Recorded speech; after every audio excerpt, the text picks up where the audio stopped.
Aujourd'hui, moi, j'ai un peu l'impression qu'il y a une sorte de bataille autour de ces business-là. Le coach en e-commerce va dire aux gens que l'e-commerce est le meilleur business qu'il faut lancer. Oui. Le coach des freelances va dire aux gens que le freelancing, c'est le meilleur business. Oui. Le coach qui vend de l'accompagnement en création d'infoproduits, de produits digitaux, va dire que les produits digitaux, c'est le meilleur business. J'ai l'impression qu'il y a toute cette bataille-là. Et à chaque fois, chacun veut prouver que son truc, c'est le bon. Et le public ne sait plus vraiment qui croire. C'est ça.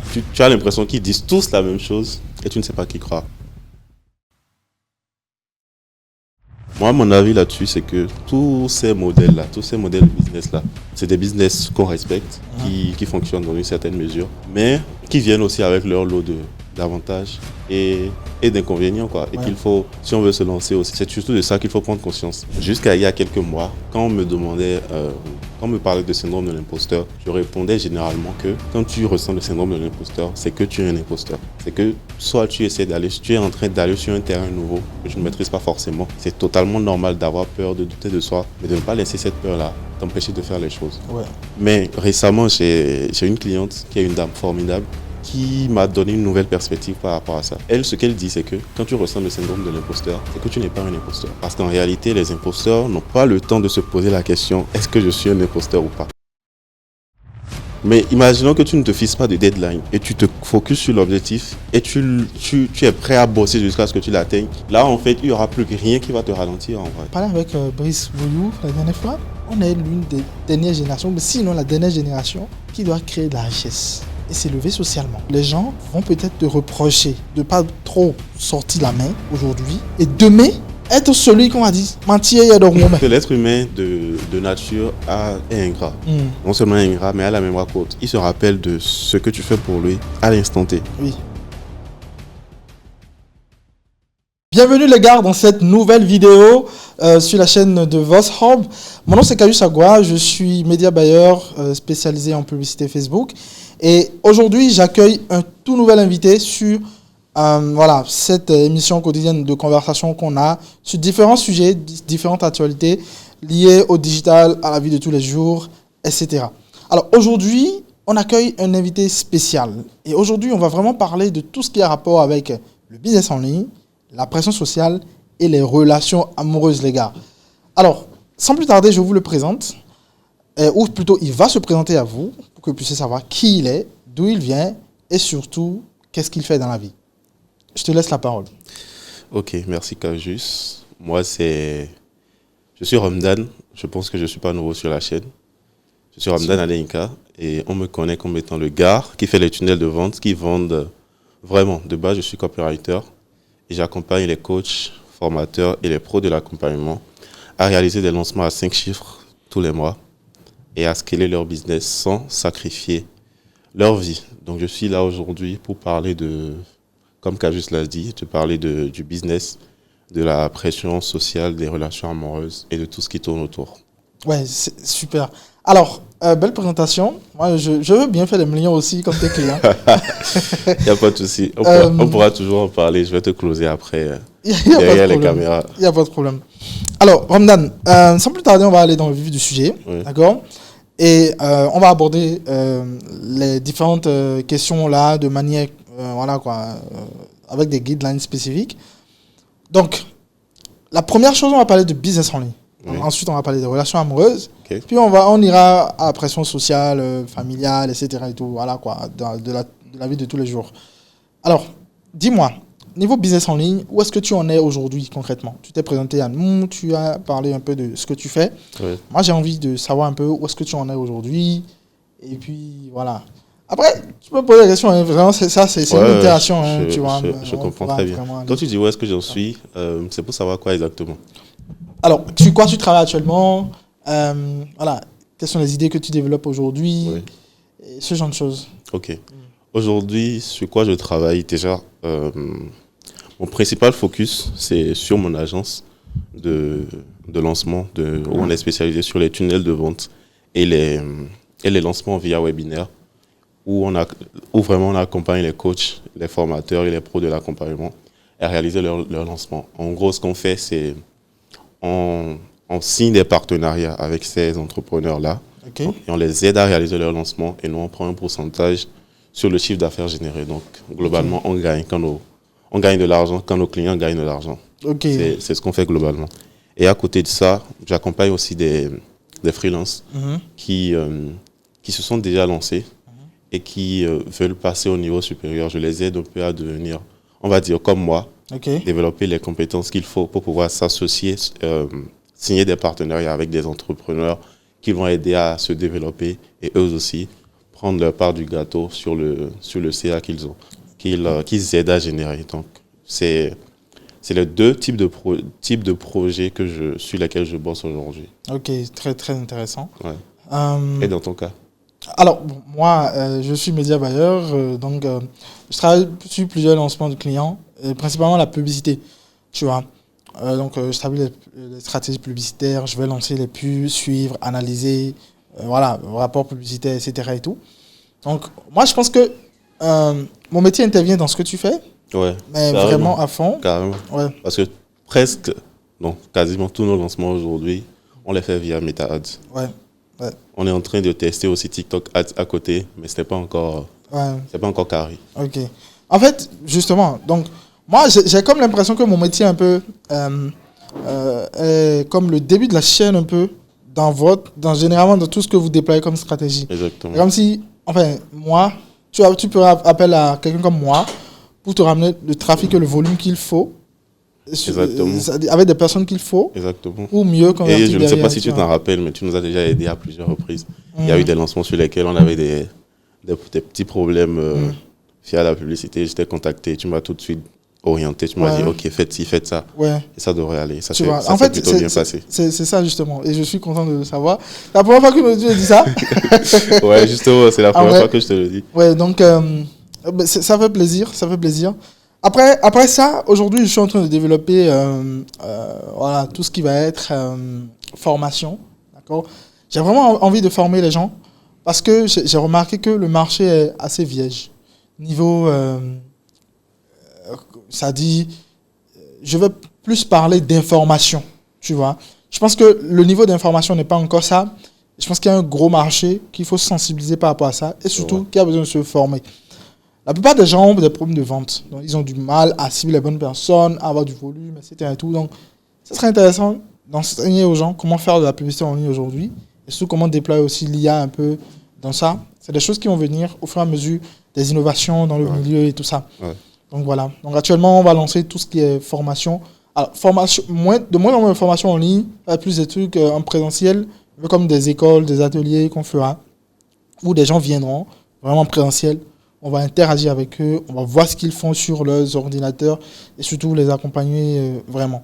Donc, je suis en train de travailler dessus et j'en ai même parlé déjà à Loka qui va vraiment être celui qui va gérer un peu tout ce qui est un peu structuration aussi derrière. Coucou à Loka derrière la caméra. Et donc c'est vraiment ça en fait que je fais actuellement. Ah ouais, c'est très ambitieux comme projet. Passer de on forme les gens en ligne à on forme les gens en présentiel, c'est un vrai challenge parce que former en présentiel, ça vient aussi avec son lot de défis, de trucs qu'il faut gérer. Ouais, c'est ça. Heureusement, tu as une bonne personne à côté qui va pouvoir t'accompagner sur toute cette partie-là. Exactement. En fait, lui, parce que c'est quelqu'un qui est très structuré, et j'ai vu un peu, et avec preuve, on est dans un studio magnifique qui a commencé quelque part et qui est là où il en est actuellement. Je pense que se faire accompagner par quelqu'un comme ça, c'est plutôt intéressant. Et je t'avoue, si quelqu'un regarde cette vidéo actuellement et tout, je pense que l'un des meilleurs mentors que vous pouvez avoir aujourd'hui, c'est la personne qui fait un peu ce à quoi vous aspirez quelque part, et aussi surtout qui fait les choses bien. Et je pense qu'il fait les choses bien. Et puis, donc, voilà. Ça, je le confirme. Donc, c'est vraiment ça. Du coup, ça, c'est ce sur quoi je travaille actuellement. Donc, on va, dans les prochains mois, ça va chauffer, comme on le dit. J'ai vraiment hâte de voir ça. Donc, voilà. En même temps, je tease ça aux gens qui sont intéressés par ce genre de choses, qui veulent se former en media buying, etc. et tout. Ça va venir. La sauce, on ne peut pas la sauce. Allez-y. On ne peut pas la sauce. Donc, voilà. Alors, aujourd'hui, parlant de media buying, ça c'est un métier du digital. Oui. Aujourd'hui, on parle de plusieurs types d'activités dans le digital. On parle de freelancing, on parle de e-commerce, on parle de vente de produits digitaux. Il y a aussi du e-commerce, mais voilà, c'est différent du d'une e-commerce du produit certaine physique manière. et tout ça. Voilà. Oui. Il y a AI automation, tout ce qui est automatisation avec IA, etc. et tout. Plusieurs types de business. Aujourd'hui, qu'est-ce que tu penses de tout ça et de toute cette vague-là sur le marché aujourd'hui? Qu'est-ce que je pense de ça? En vrai, ce qu'il faut comprendre aujourd'hui, moi j'ai un peu l'impression qu'il y a une sorte de bataille autour de ces business-là. Le coach en e-commerce va dire aux gens que l'e-commerce c'est le meilleur business qu'il faut lancer. Oui, Le coach des freelances va dire aux gens que le freelancing c'est le meilleur business. oui, Le coach qui vend de l'accompagnement en création d'infoproduits ou de produits digitaux va dire que les produits digitaux c'est le c'est le meilleur meilleur business. business. J'ai l'impression qu'il y a toute cette bataille-là et à chaque fois, chacun veut prouver que son truc c'est le bon et le public ne sait plus vraiment qui croire. C'est ça. Tu as l'impression qu'ils disent tous la même chose et tu ne sais pas qui croire. Moi, mon avis là-dessus, c'est que tous ces modèles-là, tous ces modèles de business-là, c'est des business qu'on respecte, qui fonctionnent dans une certaine mesure, mais qui viennent aussi avec leur lot d'avantages et d'inconvénients, quoi. Et Ouais. qu'il faut, si on veut se lancer aussi, c'est surtout sur ça, c'est surtout de ça qu'il faut prendre conscience. Carrément, En fonction comment dire, des actifs dont on dispose déjà ou des prérequis qu'on a déjà, il faut vraiment choisir le truc qui va nous correspondre en fonction des avantages personnels qu'on a déjà de notre côté pour pouvoir se lancer. Ne pas se dire, OK, parce que tel coach a dit que ça, c'est le meilleur truc à lancer, je vais me lancer dedans. Ça ne marche pas comme ça. Ok, d'accord. Ouais, c'est ça, justement. Je suis totalement d'accord avec toi. Je pense que ce qui va faire la différence, et même, tu vas voir, il y a beaucoup de personnes qui font du e-commerce et ça ne marche jamais. Ouais. Ou ça marche moitié, tu vois, moite-moite. Voilà. Et beaucoup de personnes qui sont dans le freelancing, qui peinent encore à faire de l'argent, mais qui font de l'argent, mais pas assez aussi pour atteindre un certain niveau et tout. Et donc, moi, je pense que c'est plus une question de rester focus sur un business, se donner tous les moyens de réussir dans ce business-là et surtout de rester très constant. Toujours. Et ça c'est la partie la plus difficile. Peu importe le business que tu prendras aujourd'hui, Oui. tu vas trouver des gens qui gagnent très bien leur vie avec. Ouais. Et de l'autre côté, tu vas trouver des gens qui ont essayé pendant Exactement. longtemps et ça n'a pas marché. Et généralement, quand on prend ces gens qui ont essayé pendant longtemps et ça n'a pas marché, c'est des gens, soit ils n'ont pas assez mis d'intensité dans ce qu'ils faisaient, soit il n'y avait pas assez de focus. Généralement, c'est ça. C'est ça. Quand tu mets de l'intensité et que tu fais bien les choses, ça finit toujours par payer. Exactement. Moi, avant, tu sais, moi, j'ai toujours eu cette mentalité-là de... En fait, il y a ces business-là qui fonctionnent énormément et d'autres pas du tout. Donc, pourquoi les gens sont dans tel business alors qu'il y a tel autre business qui peut rapporter autant? Alors que je ne comprenais vraiment pas que c'était plus une question de... En fait, chaque business avait ses secrets, chaque business avec son marché et surtout comment ça fonctionnera, tu vois.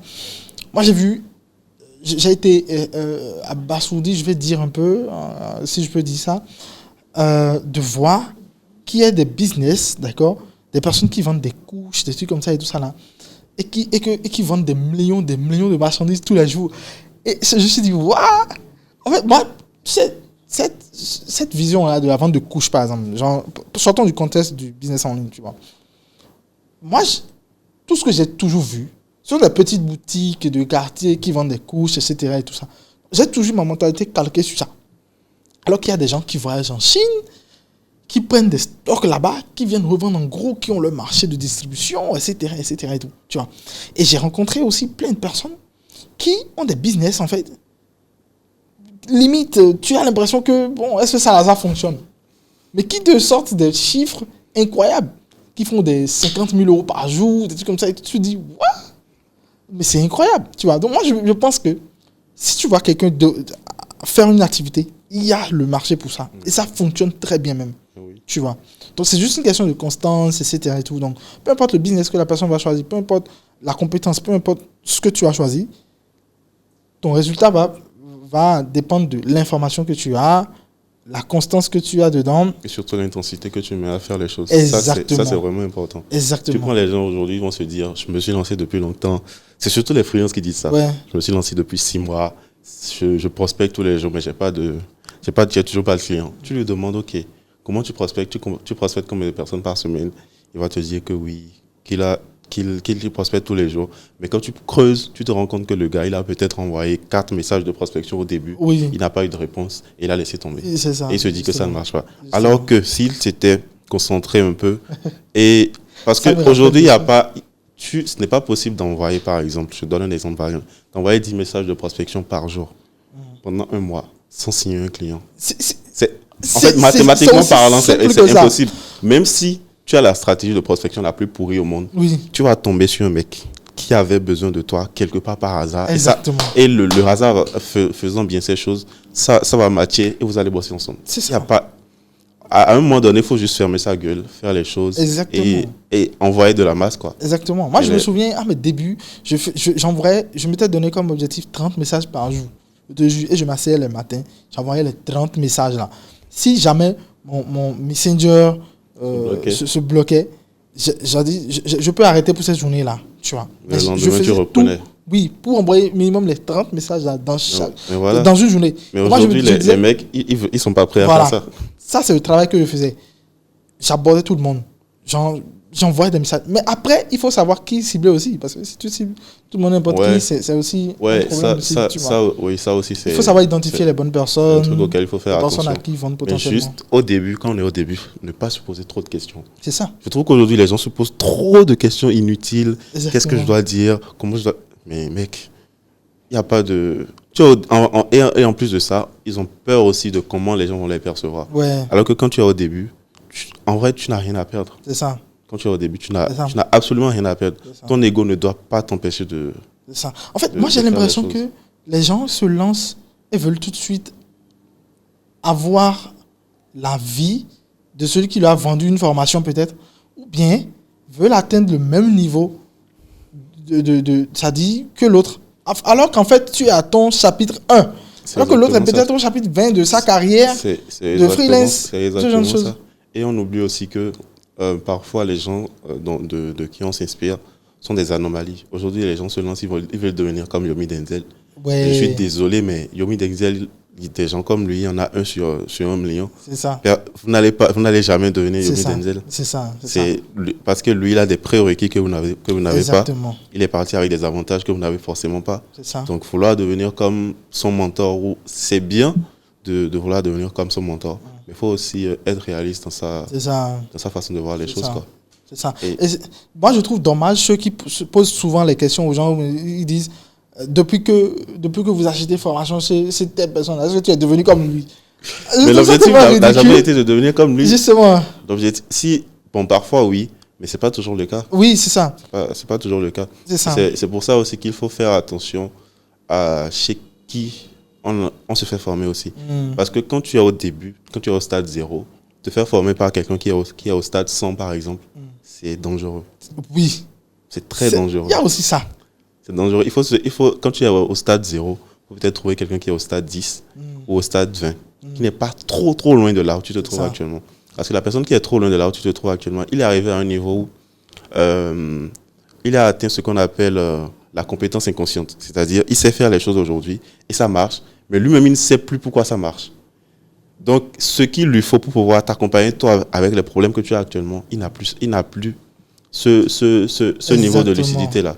Donc, il va peut-être te donner des informations, mais des informations qui ne sont pas adaptées à ton niveau, qui ne vont pas te servir aujourd'hui. Et moi, j'ai déjà commis cette erreur-là par le passé, par exemple. Et en plus de ça, il y a le facteur temps et disponibilité aussi. Ouais, il y a ça aussi qui joue. Quand tu te fais accompagner par certaines personnes... En fait, parfois, dans ce pays, il y a des qui prenaient des $3 000, des $4 000 pour accompagner des gens.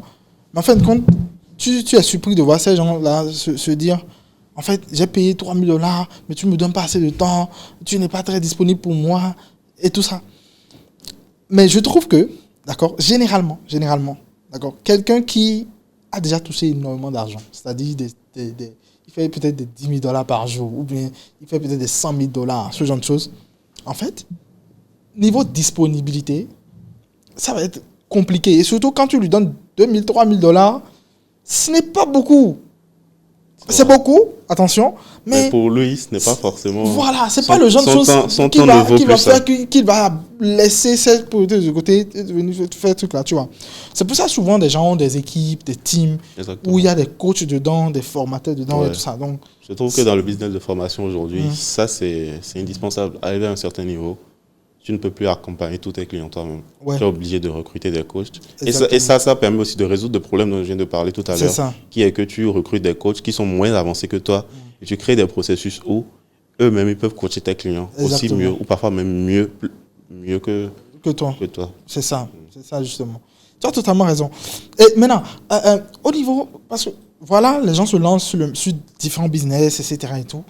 Mais il y a un problème qui se pose énormément, ça va être le syndrome de l'imposteur, ou bien le blocage psychologique, et surtout le fait de se poser énormément de questions. Qu'est-ce que tu penses de tout ça, toi, personnellement? Ok, moi je trouve que le syndrome de l'imposteur, déjà, c'est un truc qui est totalement normal. On le ressent tous, mais moi aujourd'hui, je le ressens toujours. Et il y a deux façons d'aborder la question. Jusqu'à il y a quelques mois, quand on me demandait, quand on me parlait de syndrome de l'imposteur, je répondais généralement que quand tu ressens le syndrome de l'imposteur, c'est que tu es un imposteur. C'est que soit tu es en train d'aller sur un terrain nouveau que tu ne maîtrises pas forcément. Et c'est totalement normal d'avoir peur, de douter de soi, mais de ne pas laisser cette peur-là t'empêcher de faire les choses. Ouais. Mais récemment, j'ai une cliente qui est une dame formidable qui m'a donné une nouvelle perspective par rapport à ça. Elle, ce qu'elle dit, c'est que quand tu ressens le syndrome de l'imposteur, c'est que tu n'es pas un imposteur. Parce qu'en réalité, les imposteurs n'ont pas le temps de se poser la question « est-ce que je suis un imposteur ou pas ?» Les vrais imposteurs, ils ne se demandent pas, ils ne se posent même pas la question, ils font tête baissée et ils prennent l'argent des gens et après ils s'en foutent. Donc voilà les deux manières de voir la chose aujourd'hui, mais comprendre que c'est un phénomène totalement normal et qu'on y passe tous. C'est ça. En fait, ça me fait réfléchir là, hein, ce truc-là. Et je pense que c'est pas faux. Parce que, généralement, quand tu rencontres des personnes qui sont très très compétentes, d'accord, c'est des personnes beaucoup plus calmes, qui ne parlent pas beaucoup, et qui te débloquent des situations. Ouais. Mais la plupart du temps, les imposteurs, ceux qui sont avancés dans le business, dans cette truc-là, tu sais que c'est un imposteur, dans le sens où tu vois sa manière de parler. Tu sais un peu que c'est lui là, il ne maîtrise pas son truc. Mais ça ne l'empêche pas d'aller de l'avant. Voilà. De se vendre et de... Voilà. Tu vas voir les pubs passer, tu vas voir... Voilà. Et ça crée un vrai problème. Et ça crée un complexe chez les gens qui sont vraiment compétents. Parce qu'ils se disent, eux, ils sont là. Et ils voient des gens moins compétents qu'eux faire de l'argent, prendre la place sur le marché. Exactement. Et ça amplifie encore leur problème d'imposteur. Parce qu'ils se disent que je ne veux pas être comme ce gars-là. Je ne veux pas ressembler à lui. Il ne maîtrise pas le sujet et il est en train de raconter du n'importe quoi. Mais est-ce que quelque part, ils ne sont pas aussi compétents? Parce que ils ont du résultat. Et surtout dans notre milieu là, du business en ligne, de la formation ou de la vente. Je veux plus dire dans le monde de la vente. Oui. Après, je peux comprendre que quelqu'un peut être très bon à la vente, mais pas très bon à ce qu'il vend. Ça, c'est un autre sujet. Ça s'entend. Tu vois. Mais si quelqu'un parle de vente, par exemple, et il fait des résultats incroyables aussi, mais dans son discours, on sent que, bon, c'est quelqu'un qui aussi est peut-être un peu chanceux, je sais pas trop. Ouais. En vrai, il y a des gens, ils sont très bons pour vendre leurs compétences, mais pas très bons pour apporter des résultats à ceux à qui ils vendent. Parce que quand on prend le domaine de la formation, par exemple, ou du coaching, moi, je peux être très bon en vente, mais cela ne fera pas de moi un très bon formateur. Ouais. Je peux très bien posséder la compétence de vente et je vais te vendre mon programme pour t'aider toi-même à devenir un meilleur vendeur. Mais derrière, je n'ai pas l'ingénierie pédagogique nécessaire pour pouvoir t'amener de ton point 0 où tu es actuellement au point A qu'il te faut pour avoir les résultats que tu veux. Et ça, c'est le cas de la majorité des gens. Ils ont la compétence, mais ils ne savent pas la transmettre. Ou alors, ils savent la transmettre, mais ils n'ont pas les processus qu'il faut pour pouvoir aider les clients à obtenir les résultats qu'ils veulent. Parce qu'aujourd'hui, quand on parle de formation aujourd'hui, vendre la formation, c'est très facile. Mais les gens, ils achètent les formations combien regardent réellement les formations qu'ils achètent? C'est ça. Combien suivent les formations? Combien appliquent ce qu'ils apprennent dans C'est les ça. formations? Ça, c'est le gros problème de la C'est formation ça. en ligne aujourd'hui. Et en fait, justement, et tu sais, c'est un sujet qui est revenu plusieurs fois. Moi, je suis contacté par énormément de personnes tous les jours par rapport à, ok, je veux me lancer en publicité, dans le monde de la publicité, je veux devenir média buyer, ou bien je veux apprendre à faire de la publicité Facebook et développer mon activité et tout. Oui. Et le truc, c'est que quand tu le parles de, j'ai une formation en ligne qui pourra t'aider à atteindre tes objectifs, et tout ça là. Ça te dit, mais en fait, j'ai pris plusieurs formations, mais j'arrive pas à suivre en ligne, j'ai pas souvent le temps. Mais si c'est en présentiel, venir. je peux venir, même si c'est 5 jours, même si c'est 1 mois, je vais me dédier à ça et tout. Mais rester devant mon ordinateur, suivre la formation, c'est ennuyeux, c'est pas très truc là et tout. Et c'est vraiment ça qui a fait que moi j'ai initié, J'ai par envie exemple, de passer au présentiel. ce truc-là, voilà, et passer en présentiel. Je me dis que ça va être beaucoup plus intéressant et tout, et ça impacte directement. Même si je pense que le futur nous amène à rester en ligne. Oui, clairement. En fait, en vrai, le futur nous amène à rester en ligne. Après, en fonction du contexte, voilà, là où on en est actuellement, là où le marché en est, niveau mentalité, etc. et tout, il faut revenir peut-être à ces bases-là et ensuite peut-être monter maintenant et tout. Je sais pas si tu comprends un peu.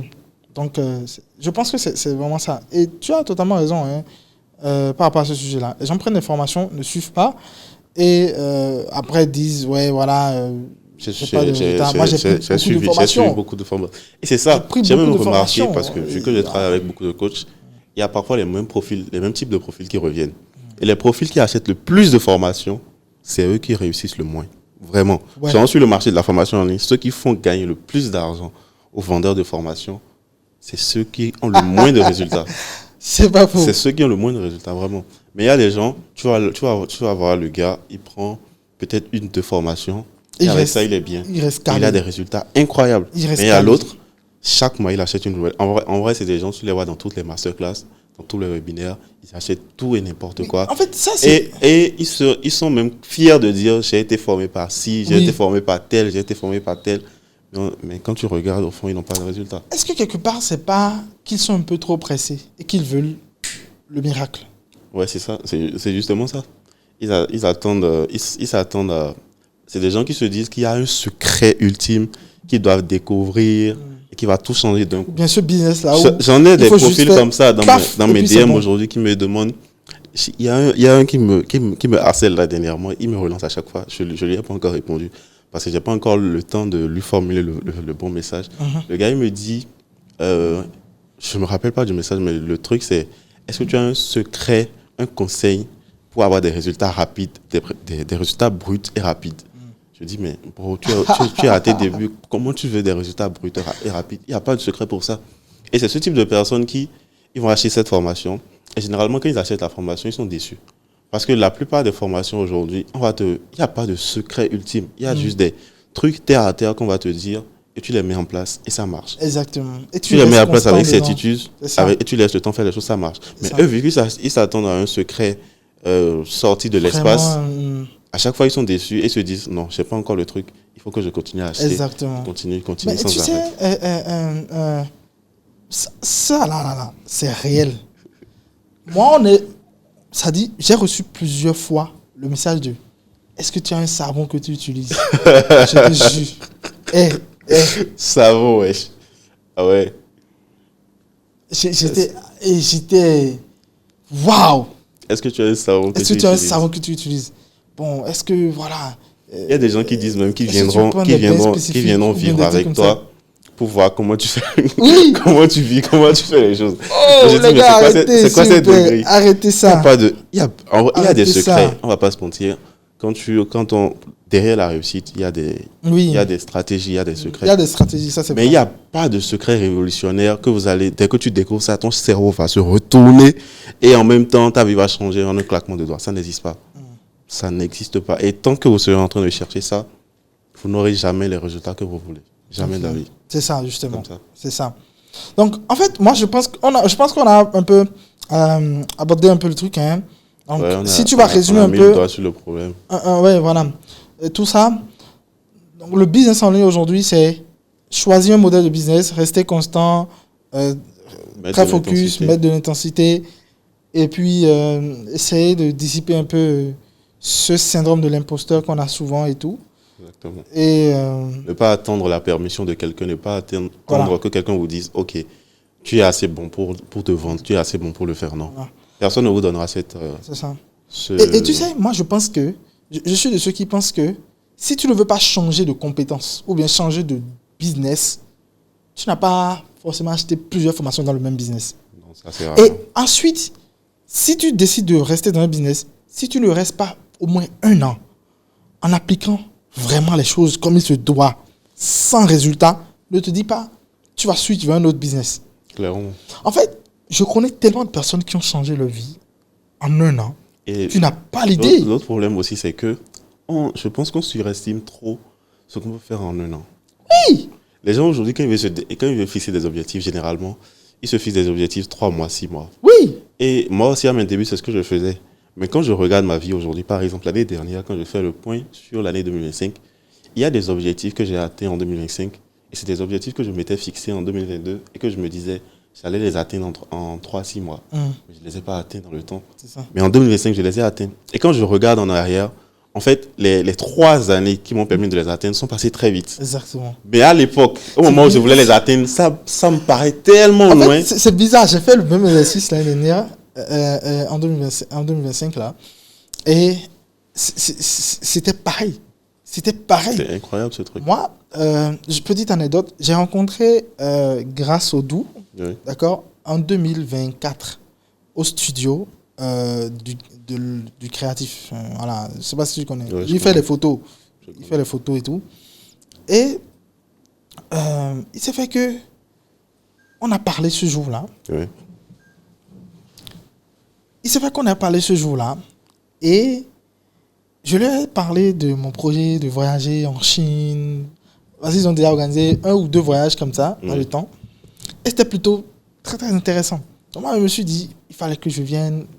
La session de octobre, je serai là. C'était en avril. Et j'étais toute excité et tout. Je me suis dit, je vais tout casser cette année pour y aller. Mais je ne suis pas allé en Tu vas pas. 2024. Bon, déjà, la session d'avril, Tu as raté. j'ai raté. C'était pas en avril, c'était en mars, fin mars ou quelque chose du genre. Et il devrait, je pense, en avril, il y avait une session. En octobre, il y avait une autre session. Ils m'ont relancé en octobre. Tu n'as pas pu. Il n'y a pas l'argent. J'avais pas pu. Parce que voilà, c'est quand même un investissement colossal, hein, on griffe.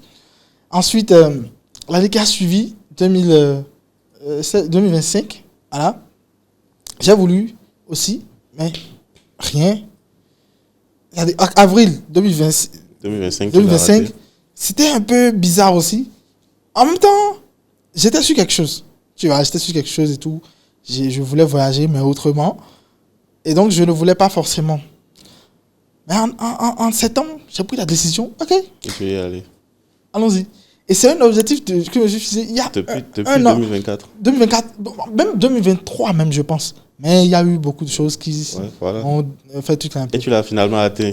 Et quand tu Voilà. regardes en arrière aujourd'hui, tu vas voir que le temps qui s'est découlé entre 2024 et 2025, quand tu as finalement C'est réussi, ça. c'était pas si long que ça. Mais Exactement. au moment où tu te fixes l'objectif et tu as envie de l'atteindre, Et je pense que c'est aussi Ça se te paraît mettre trop de tellement pression pour une très courte durée Ouais. qui fait qu'on se plante totalement. mais carrément, parce que Parce que dans tu le- agis avec dans émotion. le fait tu n'es pas d'atteindre stable. des objectifs, il y a le facteur temps qui joue beaucoup. Exactement. Parfois, tu as la bonne stratégie, tu as toutes les ressources qu'il te faut pour réussir, mais il manque le temps qui doit faire les choses Merci. pour que tu aies les résultats. Merci. Vu que l'être Tu humain fais est 10 pressé. millions, tu fais 10 millions en 1 mois ou bien en 6 mois. Mais c'est ça. Ah, ou bien Moi, quand je me suis lancé, je savais l'objectif c'était de faire 3 000 euros par mois en 90 jours. La Tu vois. première année, j'ai pas réussi. C'est ça. La deuxième année, j'ai pas réussi. C'est au bout de la 3e année que j'ai enfin réussi à faire mon premier mois à 3 000 À euros. 3 000 euros. Tu te rends compte? Et Et dis-toi à que, l'époque, on était pressés. Donc, vas-y, laisse. en fait, dis-toi que moi, je me suis fixé un objectif de 10 000 euros par mois. D'accord? Mon tout premier mois à 10 000 euros, c'était en septembre 2025, l'année dernière. Ça dit, full service, où j'ai cumulé des clients, des collaborations. C'est pas si tu comprends. Tu as atteint les tickets. Tu voulais, au départ, tu voulais l'atteindre dans les premiers mois. Oui. Et en fait, ça, c'est un objectif que je me suis fixé depuis 2022. C'est ça, c'est capte le truc. Ouais. Et donc, je pense que parfois, quand je regarde derrière, je me suis planté énormément de fois parce que j'ai un gros objectif, mais je ne suis pas réaliste sur la durée et tout. Ouais. Et parce que je ne suis pas réaliste sur la durée que ça va prendre pour atteindre ça, je fais des choix qui ne sont pas alignés avec la ton vision. objectif. Ouais. Surtout dans le sens de, ok, peut-être, je me dis, ok, si je fais ça, je vais vite atteindre ci. Et donc, je suis impulsif dans les choix. Je suis impulsif dans les prises de décision. Je ne sais pas si tu comprends. Ouais, très bien. Et donc, ça te plante totalement. En fait, c'est vraiment ce que je réalise, en fait. C'est ça. Tu vois. Et donc, je pense que c'est pour ça, quand on parle d'objectif SMART, c'est très important, le SMART. Ouais, Quand tu as dit, je suis ambitieux, moi, je suis etc. même arrivé à une conclusion où le côté smart, je partirais plus sur du smart, sans le temps. En fait, quand on se fixe un objectif, c'est ne pas se fixer un objectif de je vais atteindre ça dans 3 mois. Se fixer l'objectif et en fonction des actions qu'on va entreprendre, sans se dire, ok, je dois atteindre ça d'ici 6 mois, 1 an. Oui. Parce que si, ok, admettons que tu te dis que tu vas atteindre l'objectif dans 6 mois. Si les 6 mois passent et que tu n'atteins pas, qu'est-ce qui se passe? Dépression directe. Voilà. Mais imaginons que tu ne te fixes pas de deadline et tu te focuses sur l'objectif et tu es prêt à bosser jusqu'à ce que tu l'atteignes. Là, en fait, il n'y aura plus rien qui va te ralentir en vrai. En vrai de vrai. Tu continues, quoi qu'il arrive, et tu te laisses le temps qu'il faut pour y arriver, quoi. Exactement. Je suis totalement d'accord avec toi. C'est ma vision des choses. Je suis totalement d'accord avec toi. En fait, c'est hallucinant hein, à quel point les gens ne réalisent pas que définir un objectif trop court par rapport à un objectif, c'est-à-dire développer, définir plus un tu es temps. ambitieux dans ta façon de te fixer les objectifs, plus ça va demander du temps. Exactement. Et du travail. Exactement. Ça, faut pas l'oublier. Exactement. Sauf si tu te fixes des objectifs vraiment légers, ok, là, tu peux y arriver en 3-6 mois. Mais si tu as des objectifs ambitieux, ça va prendre du temps. C'est ça. C'est clair. Et je pense que c'est aussi dans le sport, hein. Par rapport à la salle de gym, par exemple. Ouais, quand on dit, en 3 mois, je dois perdre 10 kilos.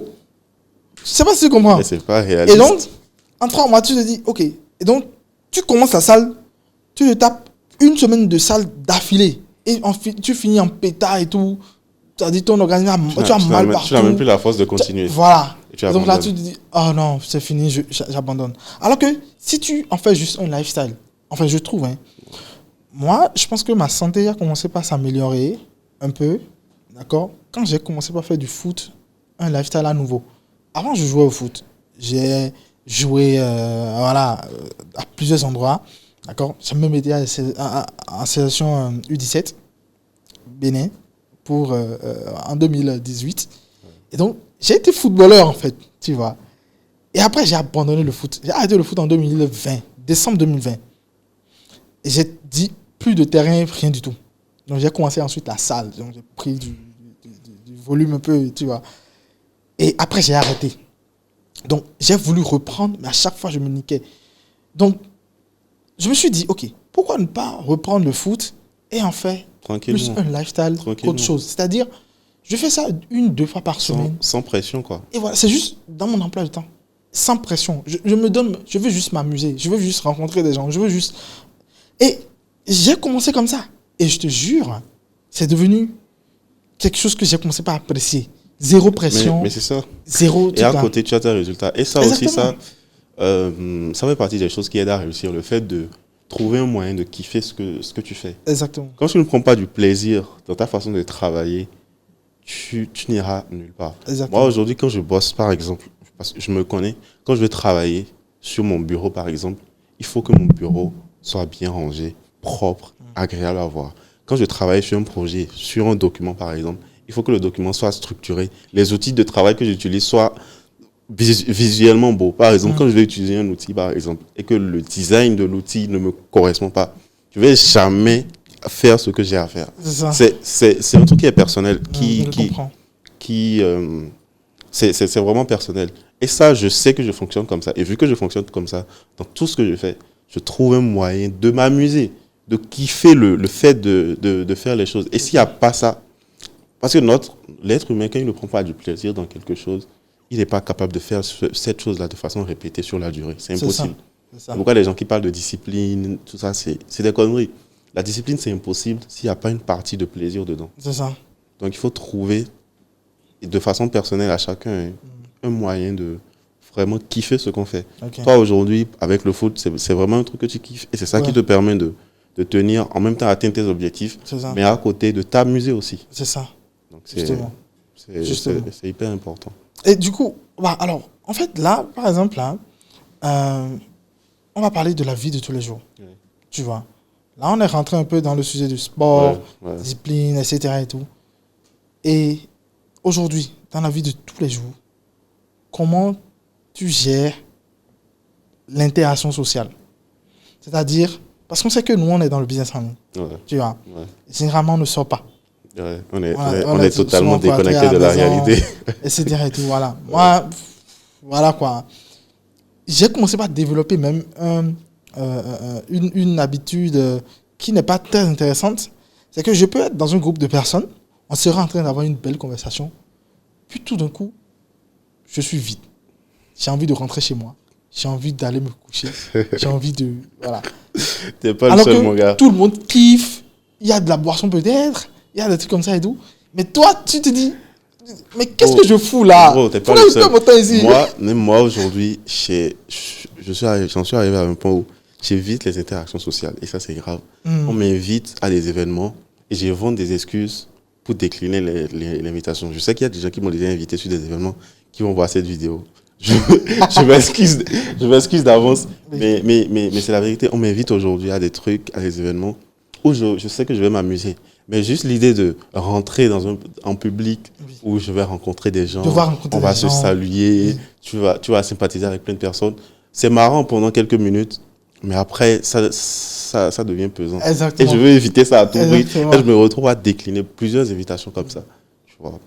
Et je pense que Et c'est pas quelque part un peu cette solitude-là qu'on a développée ouais, c'est ça. un peu à la maison tout le temps. Parce qu'aujourd'hui, tu es devant ton ordinateur. ordinateur. Tout ce que tu as à faire, tu le fais devant ton ordinateur. Tu travailles avec tes clients, tu as tes résultats. Tu veux manger, tu te fais livrer. Même pour sortir, en fait, tu commandes Gozem vient. Pratiquement, tu ne sors plus dans la rue, même pour saluer les gens. Même tes voisins, tu ne les vois pas pendant un mois, des semaines. C'est ça. C'est chaud un peu. Et quand il s'agit de ça, alors d'abord, même avant même d'aborder ça, est-ce que tu es en couple ou tu es célibataire? Oui, je suis en couple. Ok. Ça, c'est pas un secret. Ok. Et du coup, comment... Et toi, tu es en couple? Ouais, je suis en couple. Ok. Et comment en fait ta chérie, d'accord, ta chérie voit ça? C'est-à-dire ce comportement-là de vraiment être tout le temps chez soi et surtout que tu sois dans un milieu où tu es obligé de rester tout le temps à la maison. Parce qu'on sait que dans l'imaginaire collectif, il faut tout le temps sortir, revenir à la maison, surtout quand tu as un homme et tout ça. Alors, je ne sais pas si tu vis encore avec... si tu vis déjà, je vais dire, voilà, avec ta chérie ou tu es seul et tout ça. Non, on vit ensemble depuis des années maintenant. Ça c'est un autre niveau. Oui. Il dit que c'est un autre niveau, mais en vrai... Oh, mais ça c'est bien. Franchement, c'est super, quoi. C'est super. En fait, je dirais que moi, à la base, ma chérie, c'est quelqu'un qui est un peu comme moi. Tu vois, de base, même avant même de rentrer dans le business, je ne suis pas quelqu'un... Je ne dirais pas que je suis introverti, mais je ne suis pas extraverti non plus. Je suis entre les deux. Je ne suis pas le genre de personne qui sort tout le temps. Ce n'est pas dans mes habitudes. C'était même pas dans mes habitudes.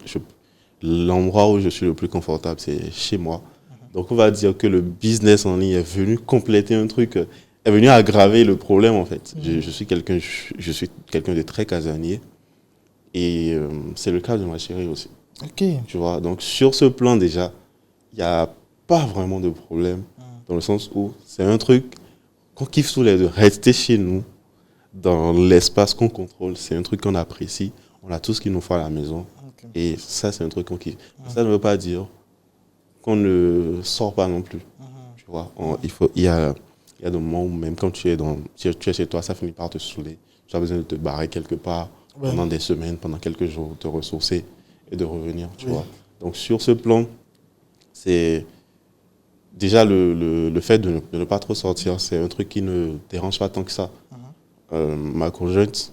Mais à côté, le problème quand tu es un homme, tu dois sortir, tu dois avoir un boulot, sortir, aller travailler. Moi, j'en ai beaucoup souffert pendant un certain temps, dans le sens où, tu sais, chez nous, quand tu es un jeune, que tu as un certain mode de vie, que tu ne sors pas de chez toi, et que tu gagnes de l'argent, tu es tout le temps sur ton ordinateur, direct, on te catégorise comme un arnaqueur. Carrément. Ouais. On se dit directement que tu es dans le... Il y a 3 jours. L'arnaque. Oui, il y a 3 jours, il y a une voisine à moi qui m'a demandé What do you do for your living? C'est une Nigériane. Et je lui dis que voilà, j'étais dans le business en ligne, etc. Et tout. Elle me dit en fait qu'elle ne m'a jamais vu sortir. Elle ne va jamais. Elle se dit que tu es certainement un scammer. Voilà, et si je sors, c'est pas à des heures. Il faut aller bosser. Où il faut aller bosser. C'est soit je m'habille correctement, je sors à 16h, je sors à des heures aléatoires, quoi. Donc, on sent que si je sors, c'est juste pour aller kiffer. Je dis non, mais c'est même pas pour aller kiffer. Je ne suis pas du genre qui va sortir et tout ça et voilà, rencontrer des gens et tout ça. Là. Et je me suis surpris la dernière fois à ne pas connaître le code barre. Mais tout le monde connaît le code barre. Je ne connais pas. Je ne connais pas. Je ne suis jamais rentré dedans. Et la dernière fois, on m'a invité à un dîner avec la team de la RMI, je ne sais pas si tu connais, je connais pas. de Fiac Panou et tout. Ouais. J'ai partagé ça sur les réseaux. On a quitté là-bas. Et puis, en voulant rentrer, j'avais soif. Je me suis dit, ok, je voulais de l'eau et tout ça. Et donc, la personne à côté de moi m'a dit, en fait, il y a le code barre là, où en fait, voilà, on peut acheter de l'eau rapidement. Je fais, le code barre comment? Le code barre, ah bon? C'est dans la zone ici? Okay. J'ai entendu parler de ça une fois, mais je ne connais pas. Tu ne sais pas où c'est. Et donc, il s'est arrêté dans la zone de l'aéroport là et tout ça. Je passe tout le temps par là, mais jamais, voilà. Je voyais qu'il y avait une ambiance de dingue, avec des étrangers, voilà, des métis, des blancs, ensuite des autochtones, tu vois, ou bien tu as l'impression même de voir des gens du Caraïbe, des trucs comme ça et tout ça. Tu te dis, mais attends, c'est quoi ce mélange là? J'ai jamais... Tu avais l'impression d'être sur une autre planète carrément. Voilà, j'avais l'impression que j'étais allé dans un autre pays où il y avait ce genre de mélange, tu vois. Et donc, je suis rentré et tout, et l'ambiance était dingue, la vue en haut. Ensuite, on a fait un tour en haut. Il m'a dit, tu n'es jamais venu ici? Non. Et dis-toi que je vis seul. J'ai la possibilité de fréquenter ces gens d'endroits-là. Mais tu ne le fais pas. Je n'ai de compte à rendre à personne, limite, je vais dire. Et je ne suis jamais allé dans ces endroits. Je n'y vais jamais. Si j'ai besoin de me détendre, je vais soit dans des hôtels où je ne prends même pas de chambre forcément. Je reste dans le resto, au bord de la piscine, des trucs comme ça et tout ça. Et je kiffe mon temps. Mais je ne suis pas le genre qui va sortir en soirée et tout ça parce que je me fatigue vite. Et ce n'est pas le genre de chose qui me vient même en tête quand il s'agit d'aller se détendre. Je ne sais pas si tu comprends un peu ce que je dis. Ouais, et donc je me suis surpris à avoir ce genre de comportement-là. Et c'est dingue à quel point je t'ai chu. Moi, je ne suis jamais entré dans une boîte de nuit, par exemple. Jamais. Ouais, en vrai, ça, je pense que c'est... Pour les boîtes de nuit et consorts, c'est plus une question de l'environnement où tu as grandi aussi. Moi, par exemple, j'ai grandi dans un environnement qui ne permet pas ce genre de choses. Aller en boîte de nuit, aller en soirée, même le fait de voyager, aller dans une autre ville, prendre un hôtel où tu vas séjourner, ça ne fait pas partie de mes habitudes de base. Mais en grandissant, en fréquentant certaines personnes, ton groupe d'amis, c'est généralement le groupe d'amis qui te pousse à faire ce genre de choses. Mais ça ne fait pas partie des choses que je kiffe non plus. Mais c'est des expériences qu'il faut vivre au moins une fois dans sa vie, quoi. Et c'est vrai qu'aujourd'hui, quand tu travailles chez toi, se détendre de temps en temps en allant dans ces endroits, c'est très important. Justement. Et en fait, c'est ça. Je me suis surpris à ne pas fréquenter ces endroits. Et ça m'a fait quelque chose. Je me suis dit... Ça t'a réveillé un peu. Oui, je me suis dit, mais attends, mais... toi, franchement, je ne te comprends pas, quoi. En fait... Non, bon, mais c'est pas une fatalité non plus. Hein. Oui, justement. Bon, oui, je me suis dit, bon... Après, je kiffe aussi. Hein. Je sens que je kiffe de temps en temps d'accord, mais pas forcément dans ce genre d'endroit. Ouais. Mais je me suis rendu compte que les jeunes, en fait, la plupart des jeunes, vraiment, c'est le genre d'endroit qu'ils aiment. Juste après, il y a le Carrément. Macumba, que je connaissais. Carrément. J'ai même rencontré quelqu'un là une fois. Mais voilà, je me suis surpris à ne pas connaître cet endroit-là, avec la vue que ça avait. Je me suis dit, ok, même si c'est pas pour faire comme tout le monde, boire et tout ça, mais aller dans ce genre d'endroit de temps en temps, peut-être même prendre une bouteille d'eau, et puis la vue, Observer. c'est plutôt intéressant, tu Simplement. vois. Ouais, ça, C'est vraiment ça. ça fait du bien. Moi aussi, pareil. Hein, Mhm. Moi, c'est généralement soit les amis, soit ma conjointe qui me pousse à aller dans ce genre d'endroit, parfois. Mhm. Et c'est le genre d'endroit où, quand j'y suis pendant 1 heure, je kiffe. Mais après Oui. 2, 3 En fait, heures, faut aller, mais voilà, faut vite Ouais. quitter aussi, quoi. ça- Voilà, on va pas perdre au, de au temps bout là. au bout d'un certain temps, Voilà, quoi. Oui, ça me saoule totalement. très vite. Totalement. Et je vais revenir sur le sujet que tu abordais tout à l'heure, parce que ça m'a rappelé un truc. Le fait que quand tu travailles depuis chez toi, tes voisins te regardent d'un certain œil. Mhm. Et moi, je me rappelle, il y a quelques années, euh, j'étais sur le point même de louer un local où je vais en faire mon bureau et où j'irai travailler. Ce Et qui va me revenir à la donner, maison. ouais, ce qui va me donner la possibilité Le de sortir de la maison Oui. tous les matins, aller bosser là-bas et revenir à la maison pour ne pas que mes voisins pensent que je ne fous rien. Tu vois. Exactement. J'étais sur le point de faire cette chose-là. Mais après, je me suis dit, mais mec, c'est pas eux qui payent ton loyer. C'est C'est pas ça. eux qui te donnent à manger. C'est Pourquoi ça. Si, ok, tu peux avoir un local et en faire un bureau, mais ça, tu dois le faire pour toi. Mais le faire parce que tu t'inquiètes de la manière dont telle ou telle personne va te percevoir, ça n'a pas trop de sens. Carrément. J'ai- En fait, j'ai laissé tomber j'ai l'idée. eu la même réflexion à un moment donné, mais c'était pas par rapport à mes voisins, mais par rapport à moi-même. Dans le sens où je me dis, en fait, pour que j'ai un certain sentiment d'accomplissement ou bien de faire quelque chose de ma vie, Il faut que tu aies, fallait tu aies que un bureau où j'ai un tu vas bureau travailler. où je sors, je vais travailler, je rentre le soir. Même si c'est moi qui paye tout là-bas, toutes les charges, mais il faut que je sorte quand même et que j'aille travailler quelque part et que je revienne à la maison. Donc voilà, en fait, c'est un truc que la société nous a mis dans la tête un peu Ouais. et tout. Si tu ne sors pas, tu ne reviens pas. Mais est-ce qu'aujourd'hui, n'es tu pas t'en es assez- totalement débarrassé de Oui, de totalement. cette idée? Totalement. Aujourd'hui, si j'initie quelque chose en présentiel, c'est vraiment parce que j'ai une autre vision par rapport Ouais. à ça. Il faut que ça ait C'est- ça ait un vrai sens pour toi, quoi. Exactement. Mais pas pour une validation. Tu vois. Carrément, C'est vraiment ça. Je suis totalement Et d'accord avec parlant ça. de aujourd'hui, on sait que quand tu es dans le digital, quand tu es dans le business en ligne et tout ça, on fait de l'argent. D'accord? Je sais que tu fais de l'argent, tu manges de l'argent. Donc,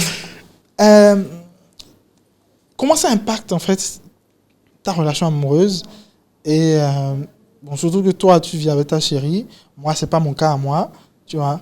Donc, comment en fait tu arrives à, enfin comment l'argent impacte votre relation, votre proximité, etc. et tout aujourd'hui. Pour ce qui est de l'argent, en vrai, c'est globalement que du positif. Parce que déjà, moi, j'ai la chance d'avoir une chérie qui vient d'une famille un peu aisée. Ok. Donc, elle connaît la valeur de l'argent. Ok. Tu vois. D'un côté, elle connaît très bien la valeur de l'argent. Et de l'autre côté, l'argent, ça ne l'impressionne pas trop. Ce n'est pas le genre de personne qui va compter sur toi, ton argent, pour faire les choses. C'est important. Hein. Tu vois. C'est Pas le genre de important. personne, et ce n'est pas le genre de personne qui va se dire, ok, si tu n'as pas tel montant sur ton compte en banque, toi et moi on ne peut pas discuter, ou ce genre de conneries, quoi, tu vois. Ouais. Donc, le fait, Ça m'a- Quand tu as dit ce genre de conneries, j'ai vu plusieurs profils TikTok défiler dans la tête. non, en vrai, sans vouloir cibler qui que ce soit, je dis ça juste en fonction d'elle, quoi. Ça c'est elle, c'est sa particularité à elle. La belle preuve, au moment où on a commencé, je faisais pas de business. J'étais un étudiant, quoi. Je n'avais pas tous de revenus. Ah J'avais ouais, rien. donc c'est une très ancienne relation. Ouais, ça date de l'université, quoi. Ah ouais. Tu vois. Ah ouais. Donc, donc le fait que que je fasse de l'argent aujourd'hui, c'est un plus dans la relation. En fait, notre relation n'est pas basée sur ça à la base. C'est ça. C'est vraiment un plus dans la relation. Ça nous aide tous les deux, mais ce n'est pas le centre de notre relation. Sans ça, notre relation continuera à être ce qu'elle est. Et avec ça, la relation est encore plus belle, quoi. Ok. Et dans ton cas? Alors, en fait, moi, l'argent, c'est très intéressant. Tu n'as pas... Alors, en fait, moi, je suis plus dans une relation où on ne vit pas encore ensemble, tu vois. C'est plus cette relation-là de, voilà, on se voit de temps en temps, on passe du temps ensemble, on fait des activités ensemble, etc. et tout. Et donc, ça facilite en fait la proximité, tu vois, sortir, se faire plaisir, plus se rapprocher, etc. et tout, tu vois. Voilà. Après, je suis pas du genre à sortir de l'argent à tout va et donner de l'argent en mode... Moi c'est l'inverse par contre. Momo 150 000, tu vois, ou bien ce genre de Moi, c'est choses. l'inverse. Par contre, j'adore les temps où, enfin, tu vas me raconter ça après. Alors, c'est des choses que je peux faire de temps en temps, tu vois, mais c'est plus par rapport dans les moments où on se rapproche, tu vois, on passe du temps ensemble, on fait certaines activités. Ouais. Ça facilite tellement ça, parce que si tu n'en as pas, tu réfléchis, ah, comment je vais faire ci, comment je vais faire ça, et tu es tout le temps sur le qui-vive. Si elle me dit j'ai besoin de telle chose maintenant, comment je peux résoudre ça? Comment tu vas te débrouiller? Avant, c'était ça en fait. Généralement. Maintenant, Surtout quand tu as une petite amie qui va compter sur toi pour faire de l'argent, ou bien pour manger, ou pour bien pour manger, d'autres choses. c'est chaud. Ça va être difficile, tu vois. Ouais. Mais depuis que je joue avec elle, ça je parle d'anciennement, hein, je suis mis en couple il y a très récemment même. Très récemment, je ne vais pas te dire combien de temps, mais très récemment. Ouais, je m'en doute un peu. Oui, voilà, tu vois. Je connais ta situation. Voilà. Donc, c'était un peu plus... l'argent aujourd'hui permet... D'abord, même quand j'étais célibataire même, d'accord, c'était plus facile. Dans la proximité avec les femmes. Tu as plus confiance en toi. Tu n'as pas peur d'inviter. Tu vois, ce genre de choses. Et quand tu es en couple, c'est encore meilleur. C'est-à-dire, tu n'as pas peur de dépenser de l'argent. Investir dans des expériences de la vie. Voilà, des expériences ensemble, etc. etc. C'est plutôt intéressant, hein, comme ça. Et tu n'as pas peur, on te demande, ah, j'ai tel problème, aide-moi. Ouais, c'est clair. Tu vois, tu es zen, tu kiffes. Moi, je pense que je suis plus dans la case basse un peu. Toi, tu es à l'étage, tu vois. Est-ce que c'est que je suis à l'étage? Non, dans le sens où je parle de la relation. Ok, là, ouais. La manière dont moi je vais voir l'argent et ma relation aujourd'hui, c'est différent de la manière dont toi tu la verras. Tu vois, vous avez une grosse historique ensemble. Vous avez aussi, enfin, vous vivez ensemble, donc il faut gérer les dépenses de tous les jours ensemble. Parler souvent d'argent, de projets, etc. Donc la manière dont on voit l'argent, c'est différent. C'est forcément. Ouais, tu carrément, vois. carrément. Et c'est pour ça que c'est très intéressant. Hein. Et moi, contrairement à toi, j'ai pas de... En tout cas, pour les gens que j'aime, que ce soit ma famille, ma conjointe, le moment où je dirais même, je prends plus de plaisir à dépenser de l'argent pour mes proches que pour moi-même. Au début, quand j'ai commencé à faire de l'argent, parfois j'avais peur de m'acheter des trucs. J'avais cette peur-là de... Parce que moi, je viens pas d'une famille riche, je viens d'une famille où... bon, on n'était pas pauvres, mais c'était... tu juste, quoi, tu vois. Et donc, je n'ai pas développé ce truc-là où on prend de grosses sommes d'argent pour se faire plaisir. Claquer des centaines de mille dans un hôtel ou aller au restaurant ou dépenser des... Pour moi, au début, c'était impensable. Et au début, moi, quand j'ai commencé à faire de l'argent, je dépensais tout pour ma famille. Pour faire plaisir à mes parents. Surtout à la base, pour prouver à mes parents que ce que je faisais, ça fonctionnait. C'est bien. En fait, je pense que c'est une phase que tu dois traverser dans le sens où tu dois avoir cette validation, hein, surtout du point de vue financier. On voit que, il y a de l'avenir dans ce truc-là. Donc, laisse-moi faire ça. Ouais, carrément. Tu vois? Parce que moi, par exemple, dans mon cas, mes parents ne validaient pas au début ce que je faisais. Moi, pour mon père, lorsque j'ai fini ma licence, en 2021, je devais continuer à aller au master, etc. Moi, j'ai dit non. J'ai dit non, je ne veux pas faire de master. Je veux me concentrer sur mon business. Et ça a été une source de conflit avec mon daron pendant près de 2 ans. Hein. Donc, pendant ce temps-là, tout l'argent que je gagnais, en fait, je devais prouver à la famille que ça marchait, que je faisais de l'argent. Tu vois. Et en même temps, ça me faisait plaisir, tu vois. En fait, cette phase, elle est importante, hein, dépenser de l'argent pour sa famille. Ouais. Même si aujourd'hui, je le fais, en vrai. Même si, en vrai, je trouve qu'on n'a pas trop le choix. Oui, on n'a pas trop le choix. Les gens comme nous, en fait, on n'a pas trop le choix. Oui, justement. En fait, on n'a pas trop le choix. Parce que la vie t'y oblige un peu, tu vois. Carrément. C'est indispensable, je trouve. C'est indispensable. Et aussi, je suis d'accord avec toi, hein, les cadeaux, dépenser de l'argent, donner de l'argent, C'est des choses qui sont très intéressantes et tout. Après, il ne faut pas s'oublier non plus. Faut pas non plus. Je pense que c'est important de faire ce genre de gestes-là, mais de s'assurer qu'on a quelque chose sur lequel s'appuyer aussi. Dans le sens où tu vas pas... Parce que c'est toi qui vas nourrir, c'est-à-dire ce flux-là de bonheur et tout ça. Donc si toi-même la racine, tu n'es pas bonne, tu ne pourras pas les aider. Je pense qu'il faut se concentrer sur la racine, construire une bonne base financière, d'accord? Bien sûr, tu peux faire des gestes de temps en temps, mais t'asseoir vraiment. Ouais. Ensuite, donner, ça va être encore plus facile. Ça, c'est un truc que moi, j'ai pas compris au début. Moi-même, j'ai pas compris ça au début. C'est un truc que j'ai pas compris. Moi, je pensais qu'il faut, si tu gagnes 1 million, par exemple, là, il faut régler tous les problèmes en même temps et tout ça. Carrément, c'est l'optique dans laquelle j'étais. Et en vrai, à un moment donné, je me suis rendu compte qu'en fait, les problèmes disparaissent jamais. Jamais. Il y aura toujours une urgence pour laquelle on va t'appeler, te dire. Et si du jour au lendemain, tu fais paf.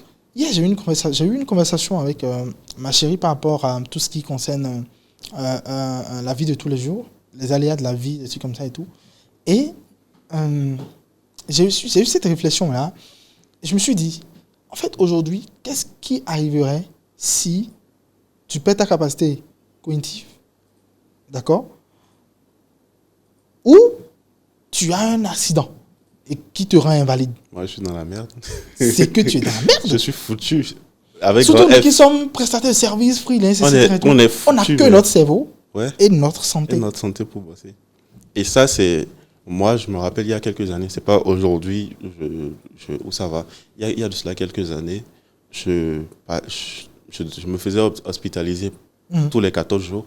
Ah ouais? Ouais, parce que j'avais une maladie chronique. Aujourd'hui, alhamdoulilah, ça va. Mais à l'époque, c'était chaud. Et donc, tu gagnais de l'argent, mais tout ce que tu gagnais, tu remettais, tu allais dépenser tout à l'hôpital, à la pharmacie, pour te soigner. Ça, c'est parce que tu as toujours une certaine capacité cognitive pour pouvoir faire l'argent. Et le truc, c'est que pendant que tu es à l'hôpital, des fois, tu es à l'hôpital, tu n'es même pas encore complètement guéri. Tu es obligé de faire ramener ton ordinateur pour bosser là, parce que tu n'as pas le choix. Ça, c'est toujours quand tu as toujours ta capacité cognitive. Attention. Ça prouve l'ampleur de à quel point on est en danger, en fait. C'est ça. Ça prouve à quel point on si est en danger. Un jour, en plus de ça, tu perds ça là, c'est fini. Ouais, mais c'est mort. En fait, donc, moi, je me rends compte à quel point on est en danger. D'accord, aujourd'hui, en tant que prestataire de service simple. Et c'est pour ça que c'est important de s'assurer qu'on a les reins solides. Carrément. Tu vois, pour supporter. Et quand tu parles choses. de s'assurer d'avoir les reins solides, qu'est-ce que tu mets en place, par exemple? Moi, par exemple, je réfléchis toujours à ça. Même si j'ai déjà commencé certaines choses, je réfléchis toujours à mieux asseoir ça. Et je pense que quand tu as un business et tout, l'idéal, c'est d'avoir une vision de je veux construire une team. Et même si je ne suis pas là, les gens vont pouvoir travailler. Et il y a un process qui fonctionne où j'ai une certaine implication et qui me ramène de l'argent. Et même si aujourd'hui je disparaissais, c'est-à-dire je mourrais, d'accord, ce business a fonctionné parce qu'on peut recruter des gens à la tête, des gens peuvent évoluer. C'est ça qu'il faut. Les revenus peuvent être toujours distribués correctement. Exactement. Et que ma famille puisse subvenir à ses besoins et tout. Et juridiquement, je me protège aussi dans ce sens-là. T'as tout dit. Moi, il y a quelques années, je me disais que je me considérais comme un génie parce que d'une certaine manière, mon business dépendait de moi. Même mes clients dépendaient de moi. Tu vois, il y a des clients, quand on travaille avec eux, et après ils partent, ils n'ont plus les résultats qu'ils ont avec nous. Et après, ils sont obligés de revenir vers nous parce que ça ne marche plus trop. Et c'est un truc que je trouvais flatteur et j'étais content de dire, ouais, c'est moi le plus fort, c'est moi. Mais je me suis rendu compte que c'était une bêtise.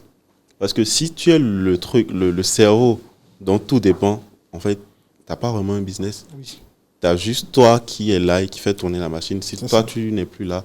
Donc, aujourd'hui, même ce sur quoi je bossais tout à l'heure avant qu'on ne commence cet enregistrement, je suis en train de mettre en place des systèmes qui vont faire en sorte que mon business, que toutes mes activités soient moins dépendantes de moi. C'est ça. Tu vois, même quand je ne suis pas là, même quand mon associé n'est pas là, ou même les personnes avec qui on bosse aujourd'hui, même quand ces personnes-là vont partir, on puisse continuer à faire tourner la machine. C'est ça. Quoi qu'il arrive. En fait, je trouve que si tu ne t'inscris pas dans cette vision-là aujourd'hui et tu restes comme ça, en fait, tu mets toutes les mains que tu nourris dans le pétrin En danger. si jamais Ouais, quelque chose arrivait. ouais. Et en fait, c'est pour ça qu'on est tellement fragile.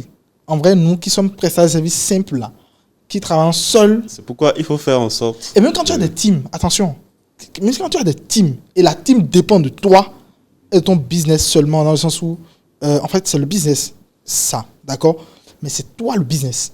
Mais c'est vrai que tu as une team qui t'aide, mais c'est toi le business quand même. C'est chaud. C'est pourquoi c'est ça revient à ce que je disais tout à l'heure. En fait, il faut avoir une team. Mais il ne faut pas bâtir le business sur la team. Il faut bâtir ça sur un système, sur des systèmes. En fait, les systèmes sont là. Et peu importe la team que tu prends, peu importe qui fait les choses, le système, c'est le système qui vous permet de générer les résultats. En fait, vous avez des procédures à suivre. Et même tu peux prendre quelqu'un qui est teubé de chez teubé, tu le mets dans le processus, il peut exécuter les choses pour amener des résultats. Exactement. Donc ça fait que même quand toi tu pars, même quand les membres de la team disparaissent, il faut continuer. La machine Il y a un système qui permet de recruter, de faire entrer des gens, de faire de la distribution de revenus à des personnes qu'il faut, à qui il faut distribuer les salaires. À chaque étape, il y a des standards à respecter. L'entreprise évolue. Exactement, c'est ça qu'il faut. Mais ça, attention les amis, ça c'est un truc qu'on ne fait pas au début. Oui. Quand tu es au début, l'essentiel, c'est de construire ton portefeuille de clients, construire ta trésorerie et acquérir de l'expérience. C'est ça. Tu es obligé de passer par cette phase. Ouais, tu es obligé de passer par cette phase où tout dépend de toi. Et après, maintenant, quand tu te rends compte que tu arrives à un certain niveau, tu satures vraiment, tu as besoin de passer au niveau supérieur. C'est ça. C'est là que tu commences à réfléchir à tout ça. Et s'il y a des gens qui sont dans le cas, vous pouvez venir. Et c'est pour ça, moi, je pense que au début, il ne faut pas dire que tu vas être le sauveur de tout le monde quand tu ne commences pas à gagner de l'argent. C'est vrai, il faut faire le minimum, ce qu'il faut. Il faut t'assurer que ton entourage ne manque pas de certaines choses. D'accord ? Mais en fait, je pense que se mettre tous les problèmes de tout le monde, de son entourage, sur la tête tout de suite, c'est chaud. Parce que si jamais quelque chose t'arrive, tout le monde est dans le pétrin. Et si jamais ton business ne fonctionne plus à un moment donné, et tout, tu seras en fait affecté psychologiquement et de tout ce qui va être réprimande de la part de ces gens-là. Ouais. Parce que tu sais, je pense que, en fait, il y a plusieurs familles. Il y a plusieurs familles où les breadwinners, en quelque sorte, donc ceux qui vont faire entrer de l'argent, etc. et tout, quand ils chutent, tout le monde commence à dire, tout le monde les néglige ensuite. Ouais. Je sais pas si tu comprends. On ne te rappelle pas de tout ce que tu as déjà fait par le passé. On te rappelle que de la situation présente. C'est pourquoi ça revient à ce que tu disais tout à l'heure. Il faut s'assurer d'avoir déjà une base solide et surtout ne pas s'oublier. Et dans l'autre sens aussi, s'assurer de ne pas vouloir être un sauveur, quoi. C'est ça. Moi, par exemple, c'est une erreur que j'ai beaucoup commis à mes débuts. Au début, moi, je voulais être tout le monde. Genre, dans la famille, et ça à commencer par mes frères, sociale, mes soeurs, mes parents, jusqu'aux tantes, aux oncles, aux cousins éloignés, des trucs comme ça. Et à l'époque, c'est ma chérie qui me ramenait à l'ordre à chaque fois, qui m'ouvrait les yeux sur certaines choses et me disait là, clairement, bon, elle disait toujours, je ne fais pas interférer dans ce que tu veux faire pour ta famille, mais là, tu es en train d'abuser. Elle m'ouvrait parce que les femmes, elles ont cette aptitude-là à voir des choses que nous, les hommes, on ne voit pas forcément. Parce que je pense que ce truc de vouloir être un sauveur, c'est très masculin. C'est très masculin. C'est très masculin. Et l'une des premières personnes chez qui j'ai vu ça, c'est mon père à moi. Carrément pareil. Et mon père, en fait, c'est comme si on reproduit des schémas. Exactement. Mon père, par exemple, je vais dire, c'est le cas typique de l'exemple à ne pas suivre. C'est ça. Il m'a appris ça quand je regarde sa vie. Si ce côté-là. Toutes les erreurs que je ne dois pas commettre, et tout, il les a commises. C'est ça. C'était aussi mon cas. Et justement, après son décès, en tout cas avant et après son décès, j'ai eu une ouverture. Justement, ça fait la dernière fois qu'on a discuté toi et moi comme ça sur un entretien comme ça, ton père était encore en vie en ce moment. Il était encore en vie. Et même la dernière fois qu'on s'est vu, je crois que c'était le jour où on était à l'hôtel, à la piscine là-bas. Oui. Pendant ce temps, il était à l'hôpital. Ok. Pendant ce temps, et c'est, je crois, une ou 2 semaines après ça qu'il est parti. Donc, les événements qui ont précédé sa mort et après ça m'ont vraiment ouvert les yeux sur les erreurs à ne pas commettre sur ce plan.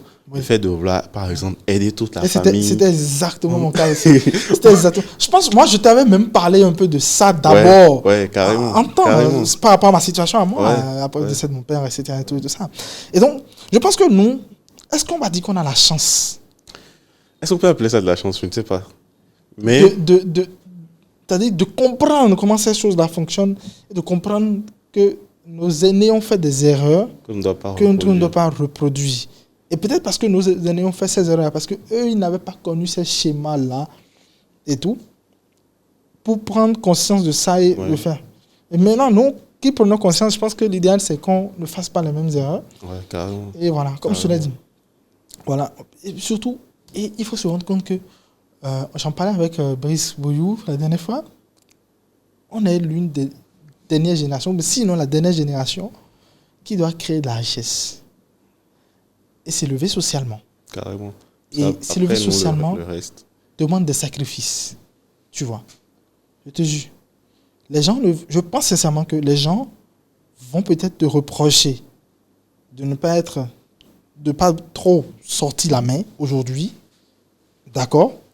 Mais demain, Mais dans quelques années, ils seront contents. voilà. Mais Mais ça c'est ne mieux. sert à rien de pouvoir les aider aujourd'hui et Mais être dans la merde c'est demain. mieux que Parce que sortir de la main aujourd'hui tout le temps.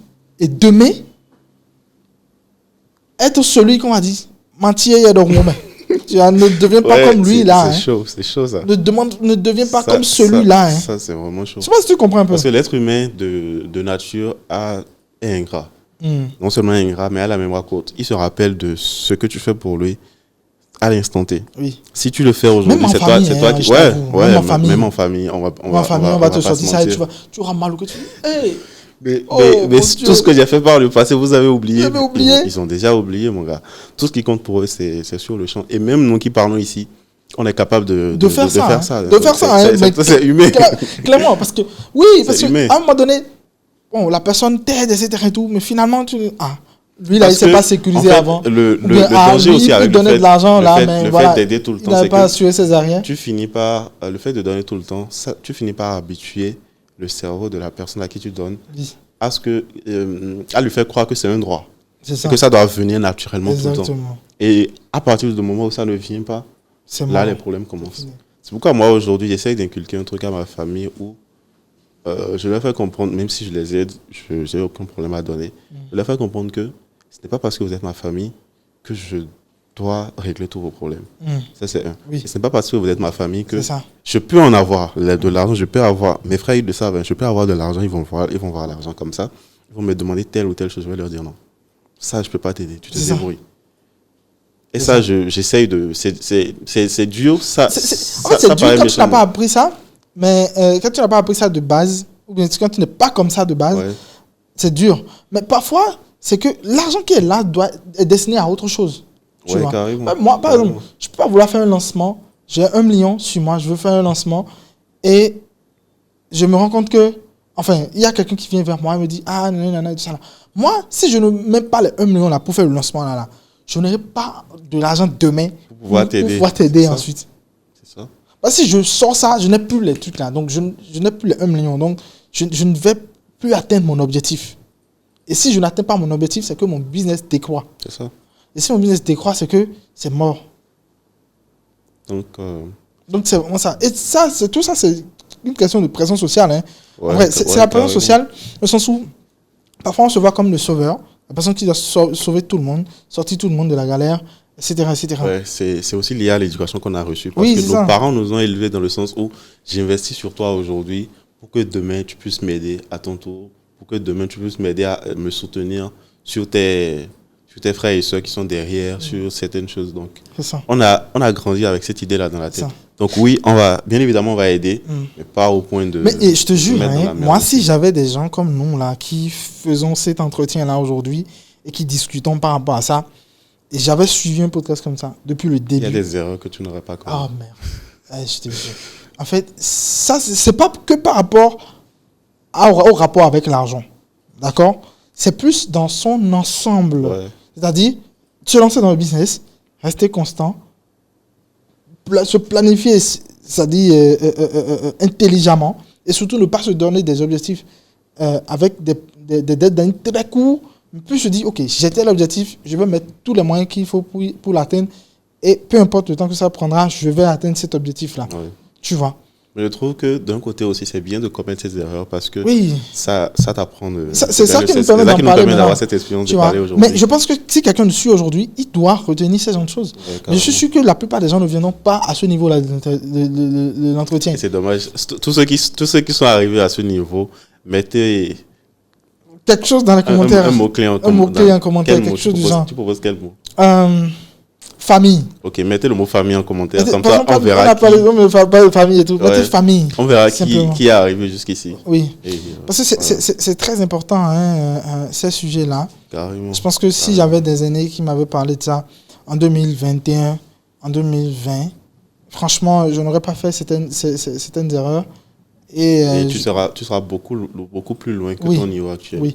Moi, la dernière fois, on m'a demandé, quelqu'un m'a demandé, est-ce que tu es là où tu voulais être quand tu te lançais? Est-ce que toi, tu es là où tu voulais être? Est-ce que tu es là où tu voulais être aujourd'hui? En vrai, ça, c'est. Quand je me lançais là où je voulais être, je l'ai déjà dépassé. Mais il y a un truc, c'est que on n'est jamais satisfait de ses résultats. Oui, Quand tu as atteint un palier, tu vises le palier plus haut. C'est Tu ça. continues de.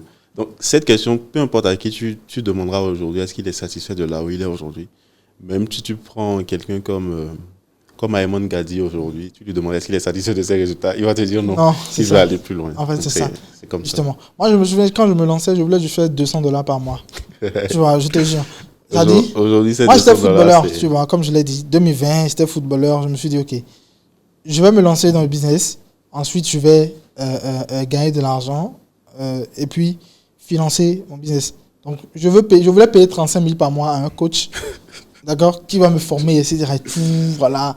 Et Donc, veux tu étais pouvoir faire- vraiment Ah, sérieux j'étais dans le truc, motivé quoi. même, Tu voulais tu vois. devenir Mbappé. Voilà. Et donc finalement, je me suis lancé dans le business. Je te dis, je suis sur le terrain, je joue, et dans ma tête, ça sonne Facebook Ads. Facebook Ads. Facebook. Je te jure, j'hallucinais dessus même. Je suis sur le terrain et je vois le logo bleu de Facebook. Ah ouais. Je te jure, j'ai atteint cette limite-là. J'ai atteint en fait ce niveau-là je sais pas comment. D'obsession. J'ai dit, j'arrête ça.